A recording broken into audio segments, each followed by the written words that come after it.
SoWork à Nogent-le-Rotrou. Les animations s'y succèdent et ce week-end avait lieu le premier salon de la femme. Au programme défilé de mode, Zumba, des stands de produits de beauté et maquillage et des massages. Ce salon était organisé par Adeline Cruchet et Salima Largo qui gèrent toutes les deux un showroom de prêt-à-porter à Nogent-le-Rotrou et à Berduy. Beaucoup de succès pour ce premier salon de la femme. Bonjour Salima et Adeline. Donc vous êtes les organisatrices du premier salon de la femme. Alors qui a décidé de lancer ce petit salon entre les deux là? Oui, mais bon, toutes les deux, on va dire. Moi, j'avais déjà en fait eu l'occasion de participer à des salons de la femme en région parisienne. Et du coup, j'en avais un peu parlé donc à Adeline qui a aussi un showroom de prêt-à-porter.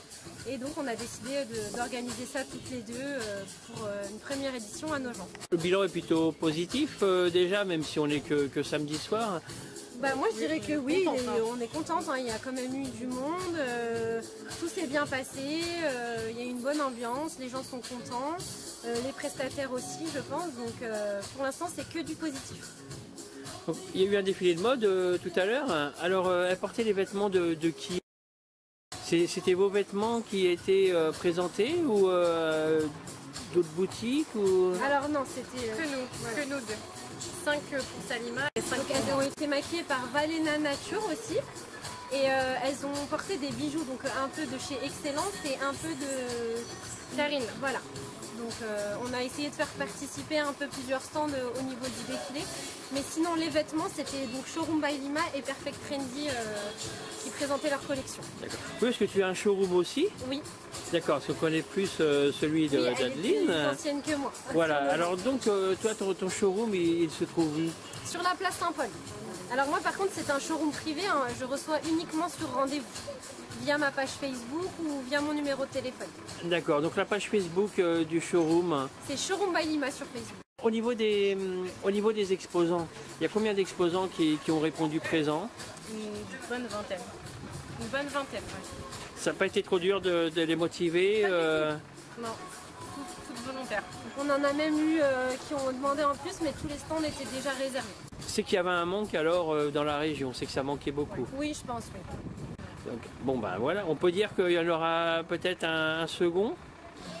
Oui, pourquoi pas, hein. On va faire le bilan je pense demain soir et puis je pense que le concept en lui-même il est très bien. Après il y aura peut-être des choses à modifier au niveau de l'organisation, de ce qui allait bien ou ce qui n'allait pas, mais oui pour l'instant c'est positif. Oui, puis on peut dire aussi que ça ne peut jamais être parfait du premier coup, hein. Ah non, malgré tout. Ça va, on est quand même assez contents. Mais voilà, non, mais c'est vrai qu'il y a eu du monde alors on est arrivé pour le défilé et puis que ça avait l'air de plaire. Hein. Oui. Alors Salima, Adeline, vous avez des petits remerciements à dire hein, pour tous les exposants qui nous ont quand même donné un bon petit coup de main. Alors n'hésitez pas à signaler tous ces exposants et toutes les personnes qui vous ont aidé pour ce week-end de réussite. Alors on voudrait remercier déjà tous les prestataires qui ont participé avec nous au salon, donc tous les stands, et plus particulièrement Sophie, donc, qui est la gérante du SoWork, qui nous a énormément aidé sur l'organisation du salon, puisqu'elle a quand même pas mal d'expérience. Yvan, coach bien-être aussi, qui a distribué énormément de flyers, qui nous a aidé beaucoup pour la communication.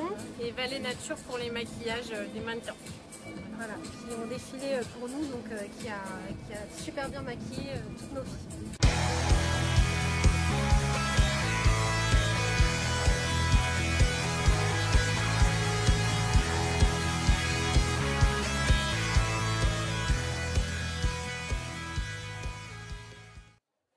Et ben voilà, nous sommes au salon de la femme chez SoWork, donc à Nogent-le-Rotrou.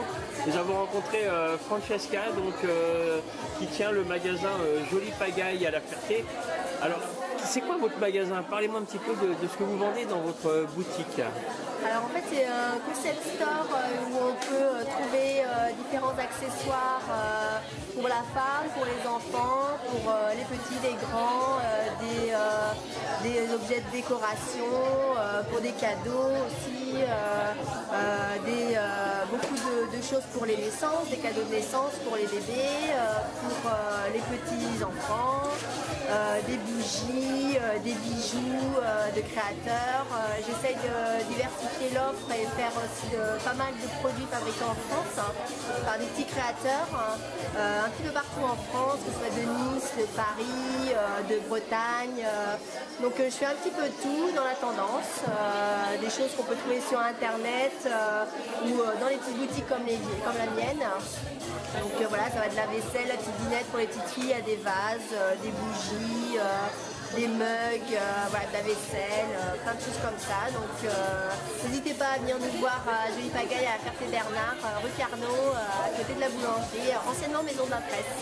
Vous avez un site internet pour les gens qui sont intéressés? Alors pour le moment j'ai pas de site internet, il est en construction, donc j'ai un projet pour avoir un e-shop pour pouvoir commander sur internet, donc c'est en cours. Et par contre je suis très active sur les réseaux sociaux, Instagram et Facebook, Jolie Pagaille boutique. On va regarder un petit peu ce que vous avez par exemple. Là vous avez, en plus c'est joli, c'est des belles couleurs. Ouais, c'est des petites dinettes comme autrefois. Et puis ce qui est rigolo, c'est que quand on la retourne, ça fait la petite gazinière. Donc comme ça, on a tout en un.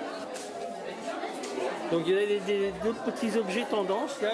Qu'est-ce qui se vend bien actuellement Alors ce qui se vend beaucoup, c'est les mugs de la marque Marcel & Philippe. Avec plein de petites phrases rigolotes, chacun s'y retrouve, on connaît tous quelqu'un d'attachante, donc ça fait plaisir de faire des petits cadeaux rigolos comme ça. Voilà. Et la fourchette de prix, ça commence à quel Alors ça va de quelques euros, voire même quelques centimes, parce que j'ai des petites babioles pour les petits enfants. Ça va de, on va dire, une dizaine d'euros à, je sais pas, une centaine, parce que j'ai quelques meubles, grosses pièces à vendre aussi.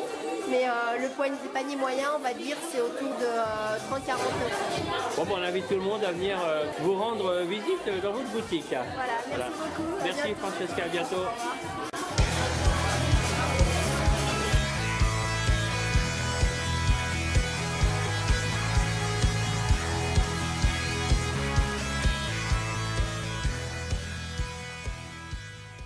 Alors maintenant autour de Brigitte que nous avons rencontrée toujours au Salon de la Femme de chez Sowark, qui a une boutique qui s'appelle Les Doigts Malins de Brie.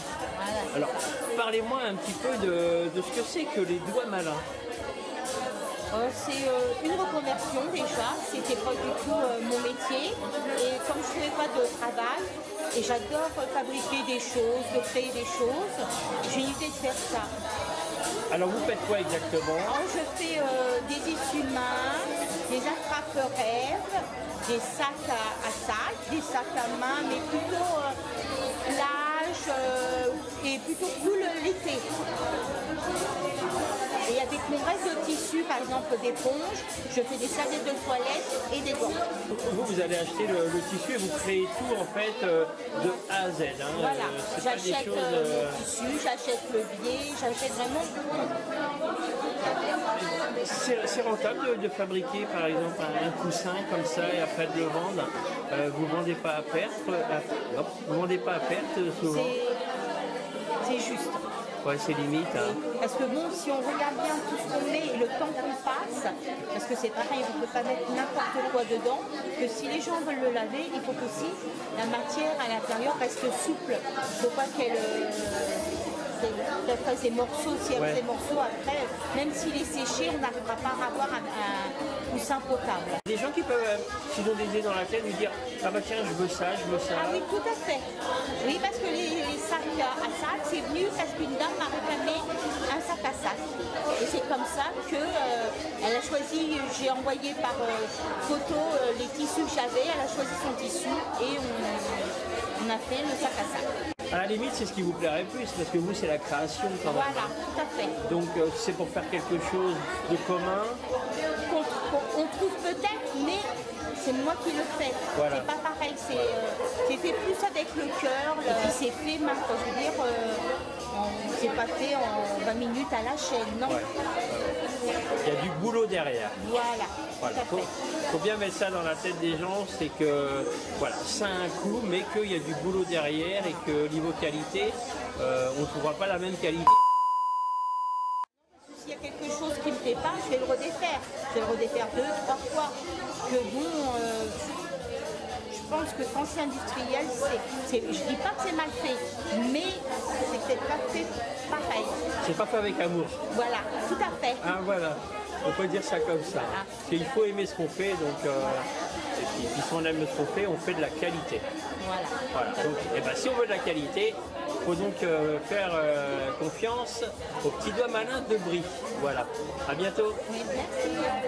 On peut vous contacter par l'intermédiaire de Facebook. Oui, sur ma page Facebook. Et pour finir, donnons la parole à Karine, qui est créatrice de bijoux et qui réalise de très belles choses. Donc alors maintenant nous sommes devant les bijoux de Karine. Donc, et puis Karine donc, qui fabrique ces petits bijoux. Alors parlez-moi un petit peu de ce que vous faites. Alors je confectionne les bijoux, je les réalise entièrement du début à la fin. Donc par exemple en fait je réalise des cabochons, donc c'est le dôme qui se trouve ici. Et donc le dessin je le fais sur ordinateur. Et donc après toute la réalisation est faite à la main. Je sélectionne les matériaux, les cuirs, les petites perles, tout est sélectionné chez des fournisseurs français ou européens. Et donc la confection d'un bijou peut me prendre plusieurs heures. D'accord. Voilà.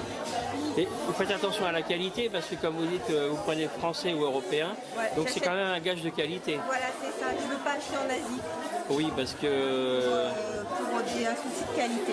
Et en tant que vous fabriquez ces bijoux, Ça fait 3 ans que je fabrique et que je fais régulièrement des marchés, des salons pour me faire connaître et présenter mes bijoux.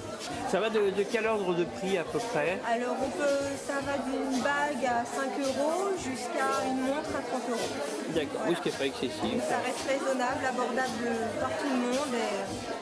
Et c'est des petits cadeaux que les gens peuvent faire à petit prix en ayant de la qualité et du fait main.